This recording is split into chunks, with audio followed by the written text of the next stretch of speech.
আপনারা জানেন যে বাংলাদেশের পোশাক শিল্প হলো সবচেয়ে বড় সেক্টর এবং অ্যাপ্রক্সিমেট আমাদের হলো এক্সপোর্ট হয় 40 বিলিয়ন এবং ইম্পোর্ট রাফলি 25 বিলিয়ন। তো 65 বিলিয়ন হচ্ছে ট্রানজাকশন। এটাকে যদি আপনি কর্মদিবস দিয়ে ভাগ করেন 300 দিন, তো রাফলি প্রতিদিন হলো 2500 থেকে 2600 কোটি টাকার মতো। এটা বলা যাবে না যে ক্ষতি হচ্ছে, ডিস্ট্রাপশন হচ্ছে। এবং এটা যে রিকারিং এফেক্ট সেটা হলো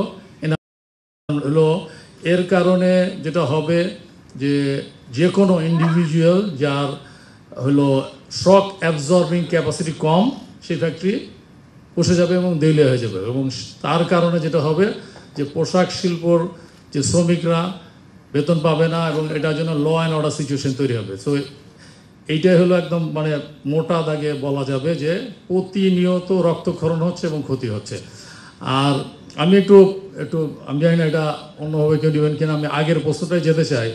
মাননীয় অর্থ উপদেষ্টা যদি বলে থাকেন যে এর পিছনে ব্যবসায়ী সমাজের ইন্ধন হচ্ছে, এটা আমি মনে করি ভুল। এখানে ডায়াসে দেখছেন এমন কোনো ফেডারেশন এবং ব্যবসায়ী সমাজ নাই, সবাই আমরা এখানে বসেছি এটা সমাধান করার জন্য। যদি নির্দিষ্ট কোনো ব্যবসায়ী গ্রুপের প্রতি এই অভিযোগ থাকে তাহলে ওনাকে স্পেসিফিকলি বলতে হবে যে কে কোন প্রতিষ্ঠান বা কারা এটার ইন্ধন দিচ্ছে। আমরা কি সিগন্যাল দিচ্ছি যে একটা দেশে পুরো কাস্টমস বন্ধ হয়ে যেতে পারে? আমার জানা মতে পৃথিবীতে অন্য কোনো দেশে এরকম উদাহরণ নাই যুদ্ধ ছাড়া। এইটা হতে পারে না। এটা একটা বড় বিপর্যয় আমাদের জন্য। সেই জন্য আজকে আমরা সম্মিলিতভাবে আমরা নেতৃবৃন্দ এখানে এসেছি আপনাদের সামনে।